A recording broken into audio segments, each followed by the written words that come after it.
Hello, Matthews Gatos here. Now that we have done the derivative of trig inverse functions, let's now apply that to some questions. The only thing that I really want you to caution for, to be on the lookout for, is product rule, quotient rule, and of course chain rule. So in this example here, I'm not taking the derivative of simply sine inverse of x, so I want to pay close attention to the chain rule. Okay, let's do our derivative.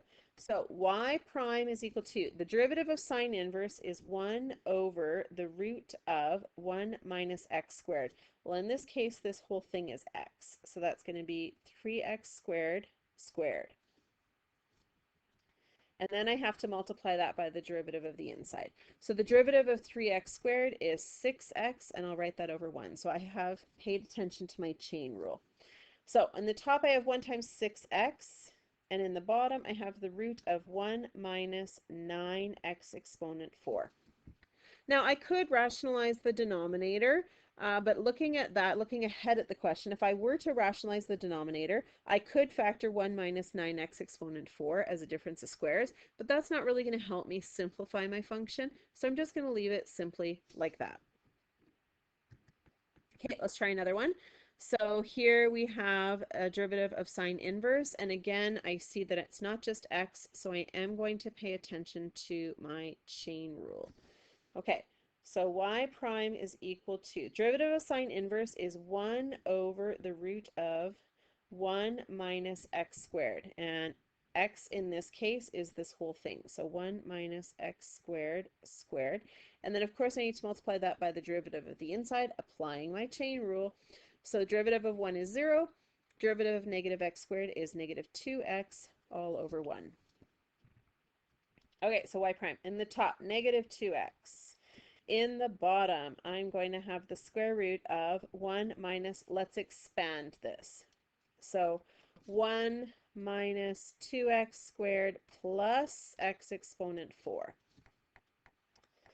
So simplifying it a little bit further, cleaning it up, in the denominator I have the root of 1 minus 1 cancels, take away a negative 2x squared is a positive 2x squared, take away an x exponent 4.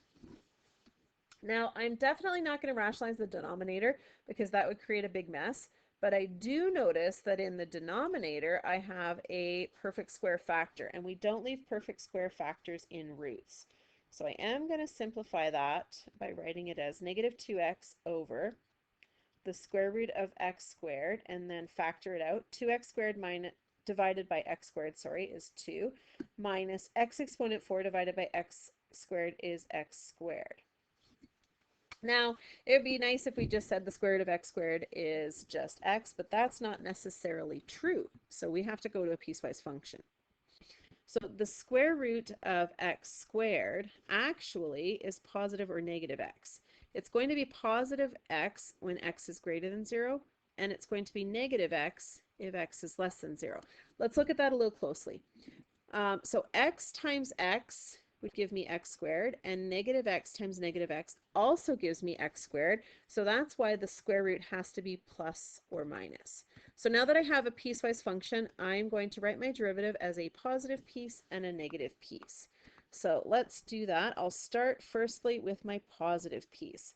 So this could be negative 2x over x times the root of 2 minus x squared. And then my x's would cancel. So that would be negative 2 over the root of 2 minus x squared, and that would happen when x is greater than 0. So that's one part of the derivative. Let's now look at our negative. Okay, so we'll go here. Actually, wait, I'm going to change colors. There we go. So let's look now at the negative piecewise part. Okay, so in that case, my derivative would be negative 2x over negative x times the root of 2 minus x squared. So negative 2x divided by negative x is just positive 2 all over the root of 2 minus x squared, and that happens when x is less than 0. So this derivative has two pieces, and I do want you to include both answers. Okay, let's try this one here. So in this one here, we do have the chain rule we have to pay attention to, but we also have product rule because I have two numbers written side by side, which implies multiplication.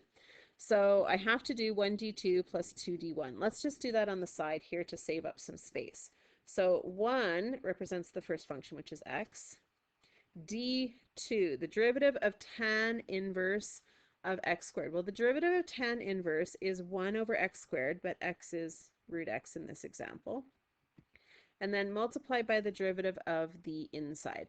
So the derivative of the root of x, I know, is x to the 1/2. Bring the 1/2 down. Decrease your power by 1. So let's tidy this up. d2 will be 1 over root x squared is just x plus 1. And then I'm going to multiply that by 1 over 2 root x. So it's good that we're doing this on the side just to save us some space. So that's 1 over 2 root x multiplied by x plus 1.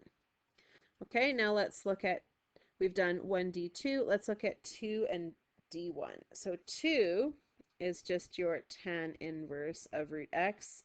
And then d1, the derivative of x, is just 1. Okay, so now that we've done all of our work on the side, we are ready to go and do the derivative. Okay, so y prime is going to equal to 1, which is x, d2, which was that big mess. So I'm going to write this as x over 1, multiplied by 1 over 2 root x times x plus 1. So that's 1 d2 plus 2, which is tan inverse of the root of x, and then d1, which we said was just 1. Okay, so now we just have to tidy it up. So in the top I have x times 1, and in the bottom I have 2 root x times x plus 1 plus tan inverse root x. Okay, so to simplify this a little bit further, I notice here I have common factor of x. So I'm going to use my quotient rule, which is x to the 1 divided by x to the half. 1 take away a half is a half. So I'm left with root x on the top. 2 times x plus 1 on the bottom, plus the tan inverse of root x. So this would be my final derivative. Okay, 2 more to go. Let's look at this one here. So derivative of cos inverse I've written there. Notice on the inside it's not just x, it's sine x. So we also want to pay attention to our chain rule. Okay, so derivative of cos inverse is negative 1 over the root of 1 minus x squared. In this case, x is sine, so I'll write it as sine squared. Multiplied by, chain rule, derivative of sine x is cos x. And I'll just write that cos x over 1. Okay, so we have negative cos x all over the square root of, now 1 minus cos squared, 1 minus sine squared, that is a Pythagorean identity. 1 minus sine squared is actually cos squared.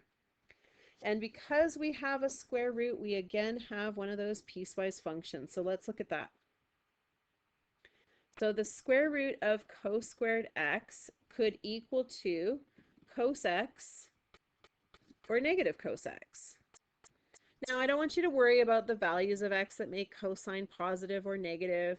That's a bit of a monster to solve. Let's just simply say it's going to be cos x when cos x is positive, and it will be negative cos x when negative cos x is positive. So we're going to state our piecewise function in terms of our function itself. Okay, so now that means that this derivative has two different pieces. So let's do our positive piece here. So y prime can equal to negative cos x over cos x. And that would cancel to just be negative 1. So y prime is negative 1, and that happens if cos x is greater than 0. Now let's list our negative. So negative cos x. So our negative piecewise function would be negative cos x over negative cos x. And those just cancel. Negative over negative is positive. So y prime will equal to 1. And that will happen if cos x is less than 0. I made a mistake here. Can we change this? Sorry about that. You guys already probably caught that because you're so smart. Less than 0. So this will be also less than 0. Let me just fix that. Oops. Here we go, less than 0. So there are two different pieces to this. So I want you guys to list both. Really important that you recognize that was a piecewise function. So it can be this one or it can be that one. Okay, last example. Ooh, implicit differentiation. I saved the best for last. Okay, this is implicit differentiation because I have a y in the place of the angle.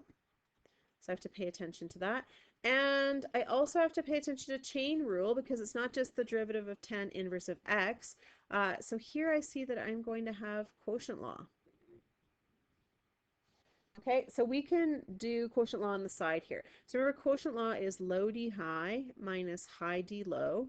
Draw a line and square below. So low is equal to y.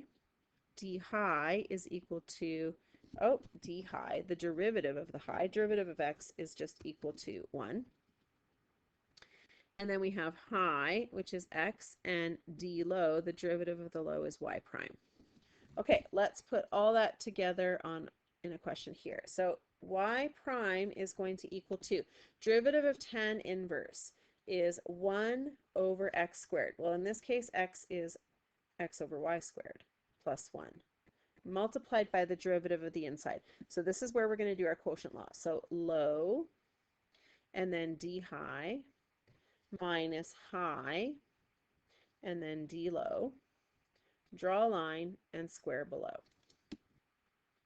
Okay, so let's tidy this up a little bit. I have 1 over x squared over y squared plus 1. And that will be multiplied by y minus xy prime multiplied by y squared. Okay, well this works out nicely because if I were to multiply, let's multiply my numerators. So 1 times y minus xy prime is just y minus xy prime. Over. Now when I multiply this, y squared by this, the y squared is distributed. So if I distribute it here, it cancels the y squared. And then I distribute it here, and I'm left with that. Okay, so I want to get all of my y primes by themselves on one side so that I can then factor and solve. So what I'm going to do now is I'm going to multiply both sides by x squared plus y squared. So I'm going to multiply this side by x squared plus y squared, and I'll multiply this side by x squared plus y squared. Okay, so on this side here, I'm going to have x squared plus y squared times by y prime. And then on this side, these cancel. I'm left with y minus xy prime. Okay, so I want to distribute this. So I have x squared y prime plus y squared y prime equals x minus xy, x times y prime. So let's get all of our y primes together. X squared y prime plus y squared y prime plus xy prime equals y. Let's factor out a y prime. So x squared plus y squared plus x equals y. And then divide both sides by x squared plus y squared plus x. And that would be my final derivative. So really, when you guys are doing these questions, I really want you to pay attention to chain rule, product rule, quotient rule, all of the rules that we've been used to using up to this far. So remember back in middle school when you thought trigonometry was oh so easy? Well, let me introduce you to arc sine, cosine, and tan inverse, because that just brought trigonometry to a whole new level. So hopefully this video helped you take it to that next level, and you can go on and move on to the textbook questions.